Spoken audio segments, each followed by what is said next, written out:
Muito bem, aqui no CBN Madrugada, espaço para a gente falar de um assunto importantíssimo que é a educação. Saiu nesta quinta-feira o relatório anual do Plano Nacional de Educação, o PNE, e esse relatório não é nada bom, não. O Brasil cumpriu apenas uma das 20 metas previstas em lei para serem atingidas entre 2014 e 2024. A única meta integralmente atingida até agora é a que se refere à formação de professores do ensino superior. O próprio MEC, no relatório, diz o seguinte, abre aspas, é preciso reconhecer que os resultados experimentados estão bastante aquém daqueles que desejamos para a educação nacional. E sobre esse assunto, a gente vai conversar aqui no CBN Madrugada com o Renato Casagrande, que é doutorando em educação, presidente do Instituto Casagrande, atua há mais de 15 anos na profissionalização da gestão educacional. Casagrande, muito bom dia, é um prazer tê-lo conosco aqui no CBN Madrugada. Bom dia, Galvão. Bom dia a todos os ouvintes da CBN. O prazer é meu. Discutir educação de madrugada, né? É um desafio também para mim. É isso aí. A gente geralmente discute educação até às 23 horas. Mas vamos discutir de madrugada, é um bom papo. Hein? É isso aí. Bom, de uma forma geral, como é que você analisa esse relatório que foi divulgado nesta quinta-feira, o Plano Nacional de Educação, hein? Olha, Galvão, sem nenhuma surpresa. Honestamente, é triste dizer isso como educador, mas nós não tínhamos uma expectativa que seria diferente do que está aí previsto. Essa meta cumprida da educação superior é a mais tranquila, porque nós sabemos que muitos professores conseguiram fazer o seu mestrado e doutorado, muitos inclusive com recursos próprios, porque há um crescimento, pelo menos havia um crescimento bastante expressivo na educação superior e, portanto, muitos profissionais de mercado, inclusive, foram para a área acadêmica, migraram para a acadêmica, fizeram, então, os seus mestrados e doutorados.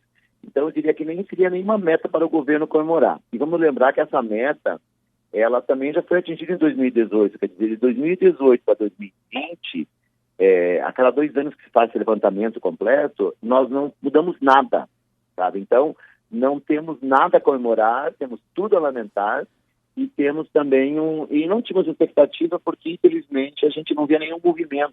Sabe que quando se estabelece algum objetivo, alguma meta, ela não vai ser atingida simplesmente porque alguém decidiu que tinha que ser assim. Certo. E, infelizmente, nós não observamos no Ministério da Educação algum movimento que pudesse demonstrar que nós iríamos avançar. Então, infelizmente, esse plano, esse relatório é divulgado neste momento tão triste que a gente vive no mundo, né? A educação vive esse drama na pandemia e a gente tem mais uma vez um motivo para lamentar e esperar que a gente tenha daqui a 2 anos um resultado diferente. Bom, o Plano Nacional de Educação ele tem 20 metas, como a gente já falou, e abordam aí diversos aspectos da educação. Aí tem educação infantil, fundamental, médio, alfabetização, educação em tempo integral, formação do professor, salário do professor, plano de carreira e por aí vai. Na sua opinião, qual que é o principal desafio hoje para melhorar a nossa educação? Qual que é o principal problema ou os principais problemas em Casagrande? Olha, se eu fosse definir o principal, porque é muito difícil, né? Eu posso dizer que o maior gargalo da educação brasileira, eu acho que é a formação do professor.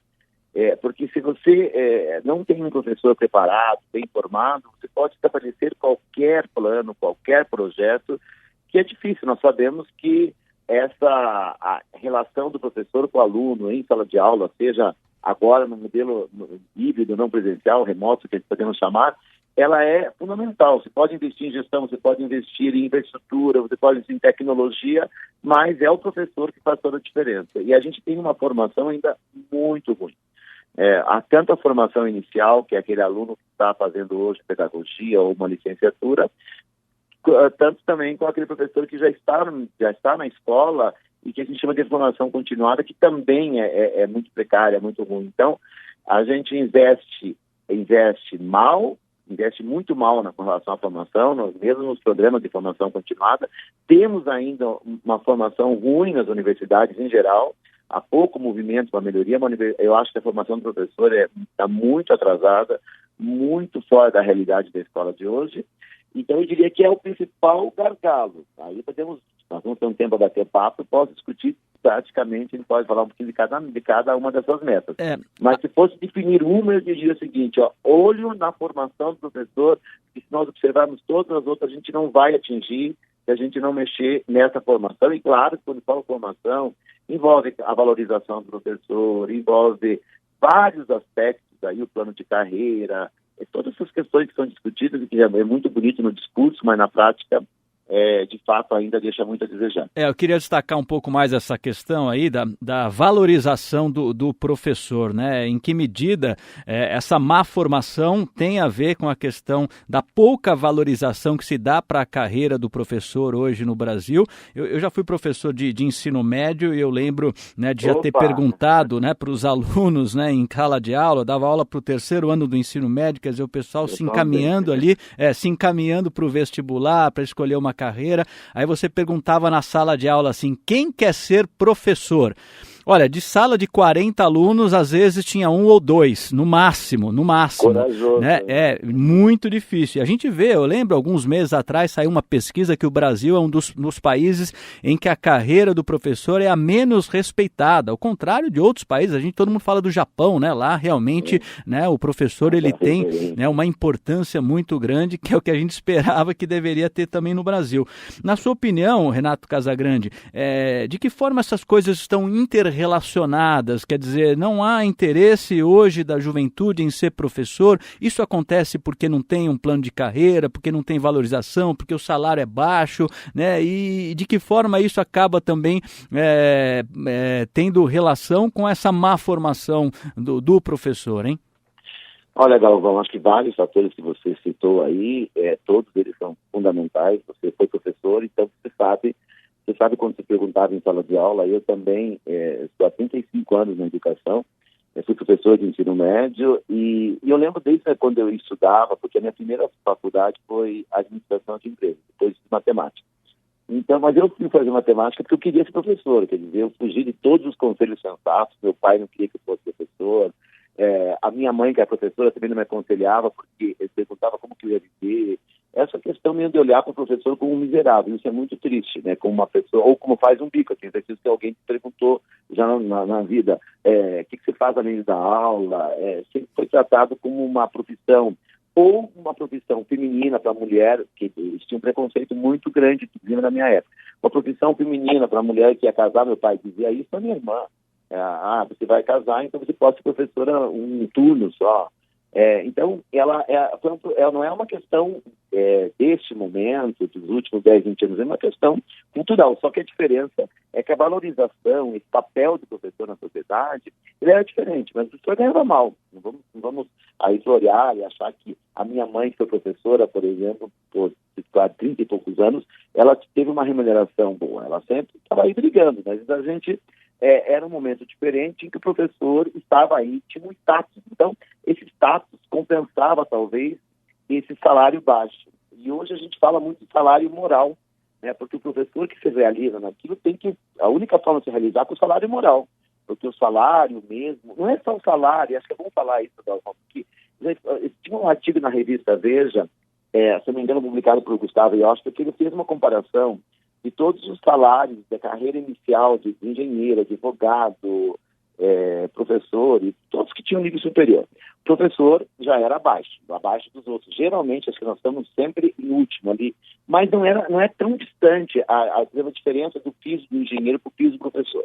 O problema é a perspectiva de carreira ao longo de 30 a 35 anos. A gente um plano de carreira que fica 30, 35 anos e o professor passa de 1.000 para 2, de 1.500 para 3, é uma coisa assim, esse olhar do professor depois de 15, 20 anos batendo a cabeça naquele quadro, dizendo assim, o que eu vou fazer com a minha vida? Porque esse desgaste que o professor tem ao longo dos seus 5 anos é um desgaste emocional muito grande. E muitas vezes, né, Casagrande, desculpa interromper, mas muitas vezes, né, eu durante a licenciatura, eu lembro que teve contato com muita gente que trabalha no ensino público, e aí você via professores que tinham que trabalhar no público, em outra escola no privado, às vezes até em 3 períodos, né, a maioria em 2, né, difícil aquele que estava dando aula só num colégio, a maioria em 2, tinha gente que dando aula em 3 períodos. Aí eu pergunto, como é que vai ser a formação continuada desse professor como é que ele vai se especializar, como é que ele vai preparar uma aula melhor, como é que ele vai se dedicar àquele aluno daquela escola, se ele tem mais 200 alunos em outras escolas. Quer dizer, fica muito difícil, não é? Eu vou pegar esse exemplo, eu vou começar agora falando, vou puxar um pouco quando o professor está fazendo faculdade. Eu fui pró-reitor universitário e nós tentamos implantar, digo tentamos porque não tivemos alunos que pudessem topar essa ideia, um curso, uma instituição privada, nós oferecemos esse curso gratuito, mas o aluno de pedagogia tinha que fazer o dia todo, fazer o curso em tempo integral. Nós não tínhamos alunos porque os alunos, na verdade, não tinham dinheiro para pagar o seu vale-transporte para a universidade e tinham que trabalhar no contraturno como empregada doméstica, uma secretária, uma caixa de supermercado. Digo elas porque a maioria dos alunos é do sexo feminino, ainda no curso de pedagogia. Então, os alunos, cerca de 80%, 90%, faziam a faculdade à noite, ou mesmo quem fazia de manhã, trabalhava à tarde e à noite para poder, na verdade, sobreviver. Então, já começa por aí.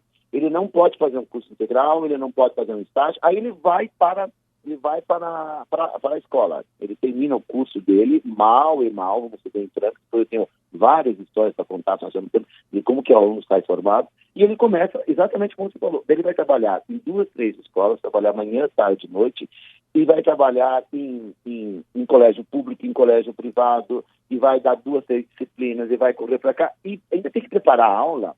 E uma aula bem preparada, você demora cerca de 40% do teu tempo. Nos Estados Unidos, o professor, por exemplo, tem 40 horas, na Europa em geral, ele fica numa escola e ele vai lá dar 20, 22, 23 horas. O resto é estudo, é preparo, são reuniões pedagógicas. Aqui no Brasil, não. Quando nós conquistamos, às vezes, 20%, 10% da atividade, olha lá. A maioria, na verdade, do tempo que o professor preparava é no sábado, é no domingo de manhã, domingo à noite. Madrugada, né? Madrugada. Não sei se você já viu, o Casagrande, outro dia eu vi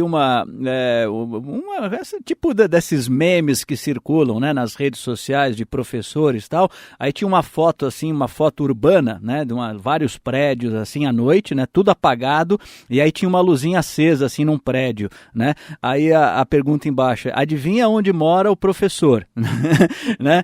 E a realidade é essa, né? É madrugada, é trabalhando, preparando aula, porque senão não tem jeito. E infelizmente isso não é valorizado, né? Passa pelo salário, passa pelas condições de trabalho. Você vai numa escola, por exemplo, público, o professor às vezes não tem. Vão todos os professores na hora do intervalo para a sala dos professores, não tem cadeira para eles sentarem, gente. São situações assim, ó, às vezes deploráveis. Eu viajo para o Brasil inteiro, agora não, né? Mas sempre viajei, conheço de norte ao sul, eu conheço escolas da zona rural, escolas extremamente elitizadas, escolas que cobram R$6.000 a mensalidade.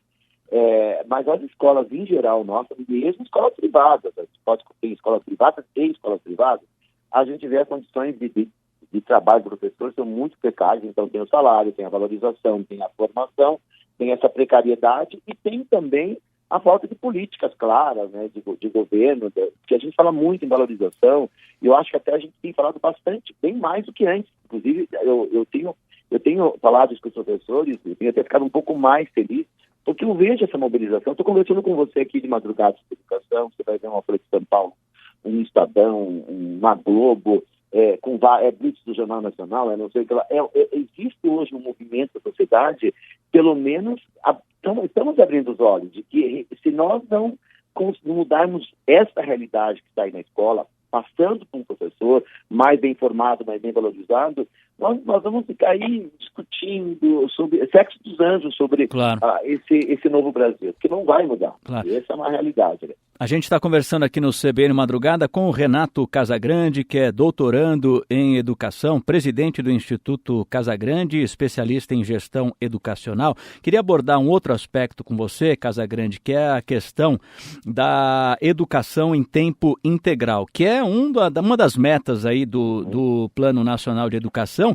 E nesse aspecto, o Brasil está indo na contramão. Não é que não está melhorando, está piorando, porque de 2014 a 2019, 2019 houve uma redução no número de escolas, na porcentagem de escolas que estão oferecendo a educação em tempo integral. A meta é que 50% das escolas públicas ofereçam educação em tempo integral até 2024. Está caindo, né? Hoje, apenas 24% das escolas estão oferecendo para apenas 15% dos alunos.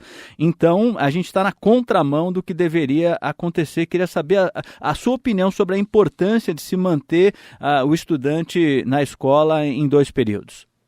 Bem, a gente vai ver que isso também é um problema sério no Brasil, e não é só a escola pública, é a escola particular também. Nós não temos a cultura da educação em tempo integral, comparado com os países da Europa, Estados Unidos, que praticamente todos os países que estão em desenvolvimento, desenvolvidos, o aluno fica o dia inteiro na escola. E quando fica o dia inteiro na escola, às vezes o aluno fica nos ouvindo e diz, mas que coisa mais chata. Não, é uma escola, não é só tempo integral, é uma escola de formação integral, que, na verdade, visa formar o ser humano pleno. E nós não conseguimos nem essa formação integral, porque o tempo que a criança fica na escola, que o jovem, é muito pequeno. E vamos só lembrar que dessas 4 horas que a criança fica na escola, na verdade, efetivo trabalho escolar são 2 horas e pouquinho, 2 horas e 18. Tem um estudo já feito sobre isso. Porque o professor perde tempo com chamada, perde tempo de uma aula. Você lembra que você foi professor, então, antes de um bate final de uma aula para outra turma, você sai até começar aquele movimento dos alunos de intervalo. No final, o aluno já começa, muitos professores já começam 5, 10 minutos antes, o aluno começa a rodar material. Ou seja, nós perdemos a disciplina em sala de aula, manter a ordem. Então, nós temos pouco mais da metade dessas 4 horas aí realmente de aproveitamento. Então, quando a gente fala em educação em tempo parcial, não vamos imaginar que o aluno fica 4 horas estudando. Então, quando tem uma crítica à educação à distância, por exemplo, mas tem que lembrar, na presencial também nós temos problemas de aproveitamento. Agora, imagine, então, que nós só temos as 4 horas, aí que são aproveitadas 2 horas e pouco. Então, é fundamental que a gente migre para um regime em tempo integral. Só que o problema é que isso aí, ele é um custo gigantesco, se imaginar que nós não temos nem a infraestrutura, porque geralmente as nossas escolas, elas são aproveitadas da manhã, tarde, às vezes à noite, e, portanto, nós temos que, aquela mesma sala de aula que atendeu uma passada de manhã, vai atender à tarde. Então, eu teria que também ampliar muito esse espaço físico. Esse é um problema. O segundo problema é professor, porque se nós também ampliarmos essa carga horária em tempo integral, e ainda temos que contratar mais professor e pagar menos o professor que estamos pagando hoje, nós não vamos melhorar a qualidade da educação, porque nós vamos ter que contratar mais gente, pagando menos e sem recursos, porque ele não tem laboratório, não tem biblioteca. Então, é um problema sério que para você realmente ter uma escola tempo integral e espaço integral, tem que ter um investimento muito grande, e nós sabemos que, ainda mais agora, depois dessa crise que estamos vendo agora, eu acho que essa meta, da forma como está aí, nós não vamos nem pensar em atingir em 2024, que é a data-chave aí para nós. Agora, eu tenho uma esperança aí, para não ser tão pessimista, viu, Galvão? Eu acho que a tecnologia que está chegando na escola, agora, da forma como está chegando, nesses mais de 100 dias que estamos vivendo, pouco mais de 100 dias, a gente está se reinventando. Eu acho que a tecnologia pode ser uma grande solução para o ensino fundamental do 6º ao 9º ano e para o ensino médio. E eu começo a discutir que nós podemos ter educação em tempo integral sem o espaço integral, imaginando que o espaço pode ser um espaço virtual. Então, o aluno, digamos, como tudo isso passar a pandemia, que a gente conseguir voltar normalmente para a escola, com todos os alunos, não como está sendo previsto para o mês de setembro, agosto, por aí, que é voltar parcial. Quando a gente conseguir voltar com todos os alunos, nós poderemos, eu vejo com bons olhos, um desenho de uma escola que o aluno fique um turno na escola e um turno eles possam ficar em casa, ou trabalhos comunitários, em projetos, através da educação digital, da educação à distância, da educação não presencial. Porque nós estamos aculturando, nós estamos mudando a cultura da escola, então eu vejo que a gente tem todo um caminho para implantar isso, do 6º ao 9º ano e no médio. Acho que é muito complicado no fundamental, no primeiro ciclo da educação infantil. Mas se nós conseguirmos já avançar no 6º ao 9º no ensino médio, a gente vai ter mais condições de implantar o ensino fundamental 1 e educação infantil em tempo integral, aí sim, no espaço físico da escola. Certo. Então eu vejo com bons olhos esse momento que a educação está vivendo agora. Agora, é claro que temos que ter investimento, temos que ter políticas claras de governo e principalmente liderança nisso tudo. Claro, bom, liderança é o que está faltando, né? A gente tem mais 2 minutinhos aqui, eu queria saber a sua opinião, Renato Casagrande, desse ambiente que a gente está vivendo neste momento, o Ministério da Educação sem um ministro, né? A gente tem percebido aí desde o início do governo Jair Bolsonaro uma tentativa de utilização aí do MEC como instrumento de luta ideológica. O próprio presidente Jair Bolsonaro disse com todas as letras que quer expurgar a filosofia freiriana das escolas, referindo ao educador Paulo Freire, que é um dos intelectuais brasileiros mais reconhecidos lá fora. Como é que você vê esse caldo aí, hein, Renato Casagrande, de que forma isso acaba prejudicando a nossa educação, a gente não ter um ministro neste momento, hein? Bem, aí eu acho que justifica um pouco do por que nós paramos os 2 anos, né? Não avançamos em nada, por sinal, retrocedemos, como você mesmo colocou aí, na educação em tempo integral, e isso é visível que não é só questão de dinheiro, né? É questão de verba, é questão de liderança. Nós estamos, na verdade, desde o governo Jair Bolsonaro, sem, de fato, um ministro da educação. Nós não podemos dizer que esses 2 últimos que passaram para o Ministério foram ministros da educação. Tentaram essa questão ideológica, essa guerra ideológica, essa briga com as universidades.